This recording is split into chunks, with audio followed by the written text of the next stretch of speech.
Hiranyakashipurvakshaha Shilatankanakalaye Hitondrisingha Bharatondrisingo Yato Yato Yamitatondrisingha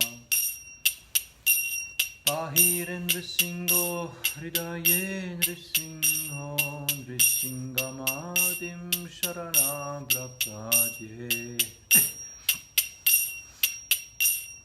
Tavakara Kamala Varenakam Mathuta Sringa Talita Hiranyakashipu Tanu Bringam Kesavadrita Narahari Rupa Jaya Jagadisha Hare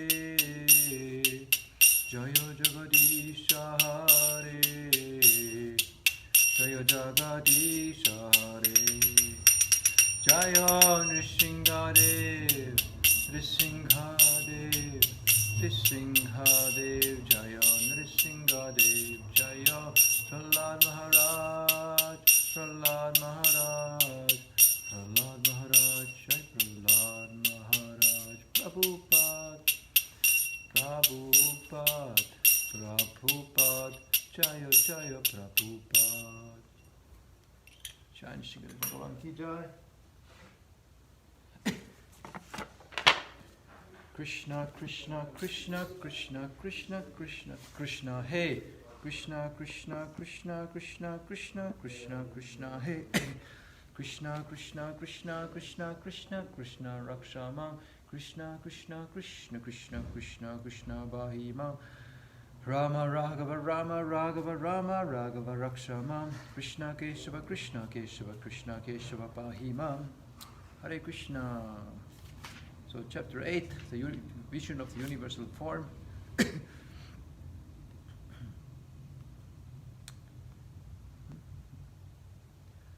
According to astrological calculation, Devaki could not have a female child, although everyone thought that the 8th child of Devaki was female. In this way, Kargamuni intimated to Nanda Maharaj that the female child was born of Yashoda and that Krishna was born of Devaki. And they were exchanged. The female child, or Durga, also informed Kamsa that the child who would kill him was already born somewhere else. Kargamuni said, "If I give your child a name, and if he fulfills the prophecy of the female child to Kamsa, then it may be that the sinful demon will come and kill this child also after the name-giving ceremony. But I do not want to become responsible for all these future calamities." On hearing the words of Kargamuni, Nanda Maharaj said, "If there is such danger, then it is better not to plan any gorgeous name-giving ceremony. It would be better for you to simply chant the Vedic hymns and perform the purificatory process. We belong to the twice-born caste, and I am taking this opportunity of your presence. So please perform the name-giving ceremony without external pomp."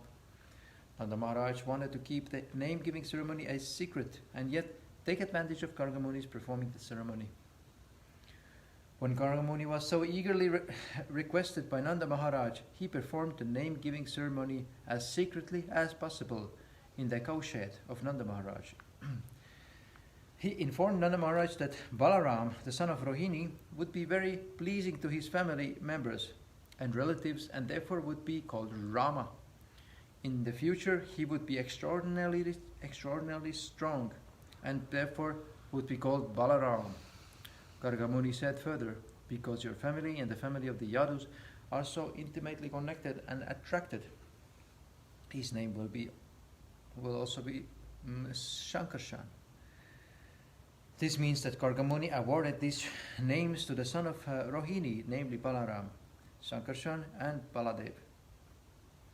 But he carefully did not disclose the fact that Balaram also appeared in the womb of Devaki and was subsequently transferred to the womb of Rohini.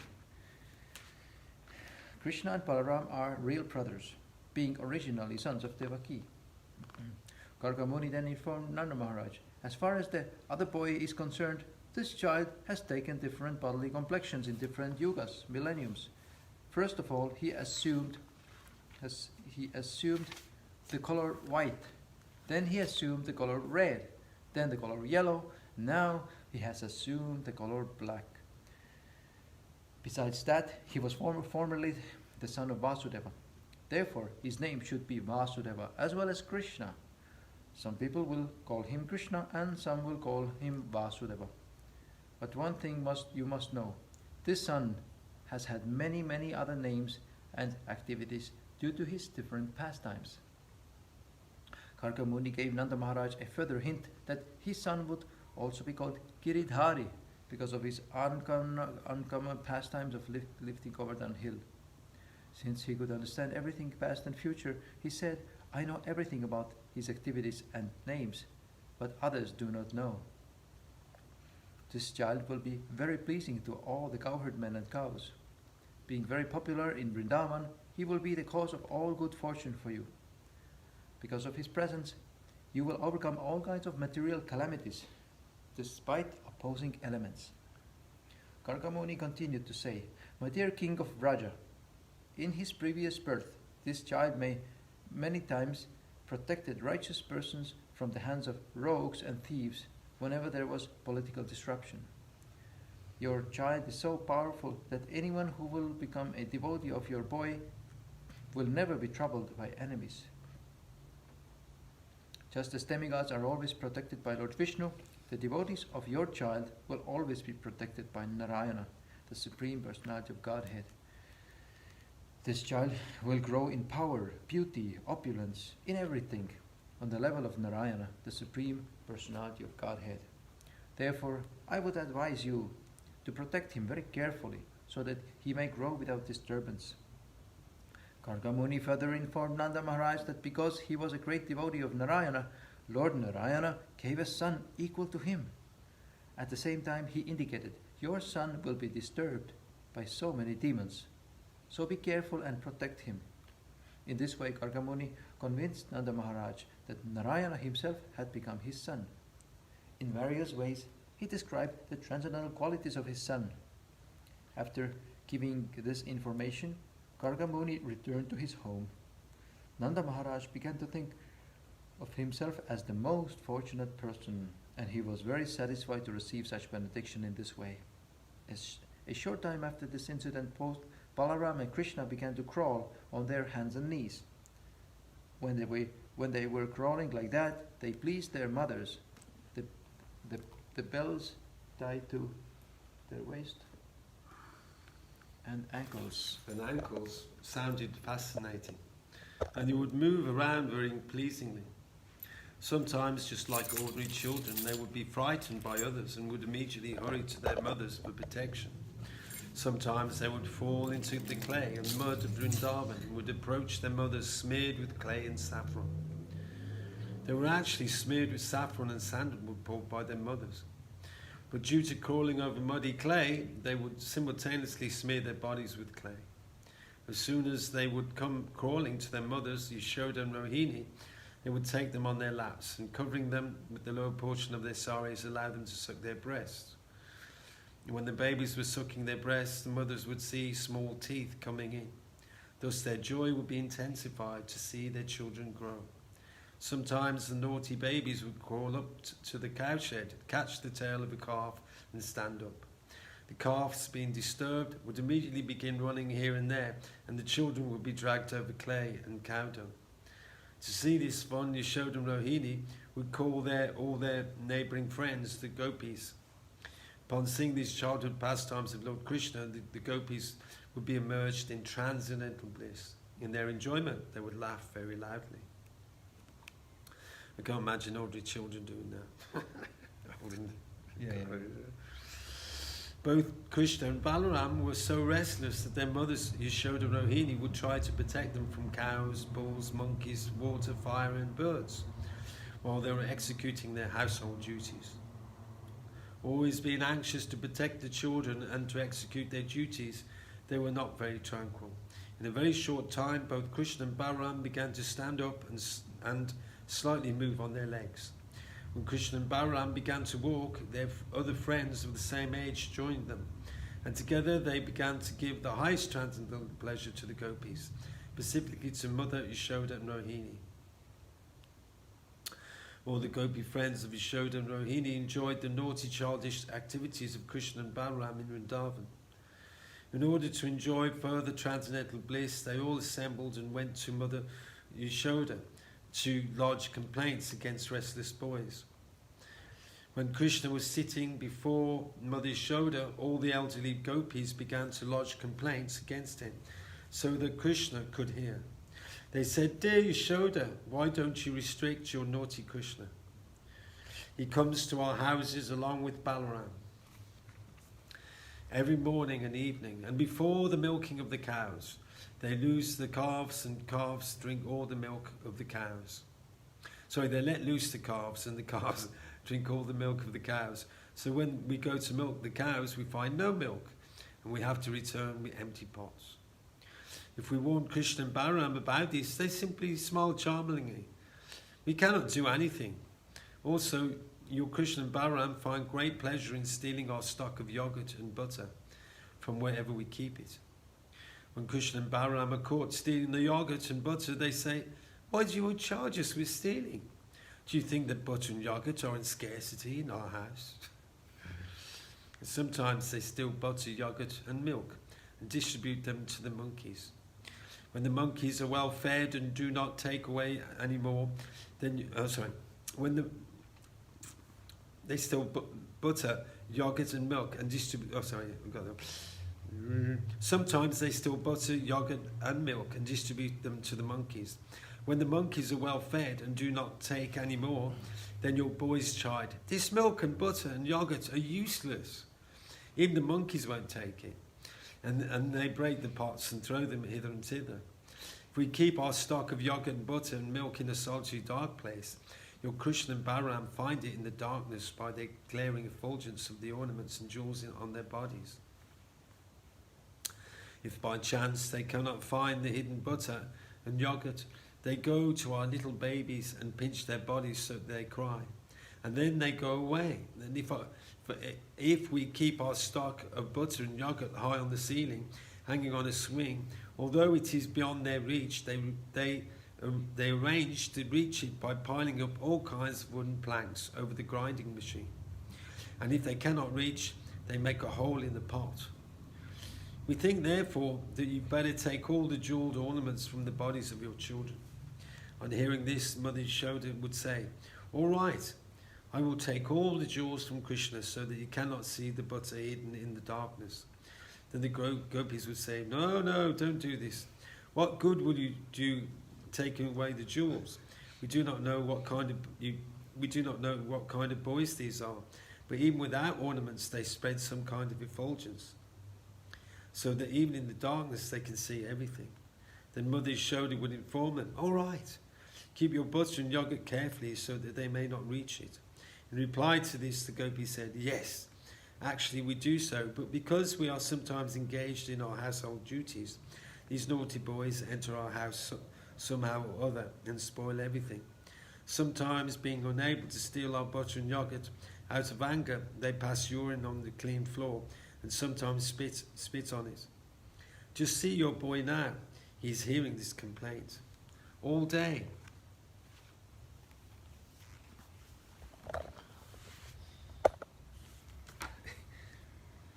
All day they simply make arrangement to steal our butter and yogurt, and now they are sitting just like very silent good boys.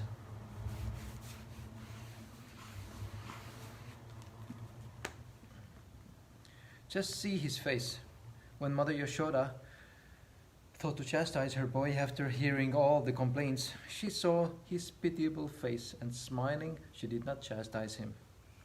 Another day, when Krishna and Balaram were playing with their friends, all the boys joined Balaram and told Mother Yashoda that Krishna had eaten clay. On hearing this, Mother Yashoda caught hold of Krishna's hand and said, "My dear Krishna, why have you eaten earth in a solitary place? Just see, all your friends, including Balaram, are complaining about you." Being afraid of his mother, Krishna replied, "My dear mother, All these boys, including my elder brother Balaram, are speaking lies against me. I have never eaten clay. My elder brother Balaram, while playing with me today, became angry, and therefore he has joined with the other boys to complain against me. They have all combined together to complain, so you will be angry and chastise me. If you think they are truthful, then you can look within my mouth to see whether I have taken clay or not.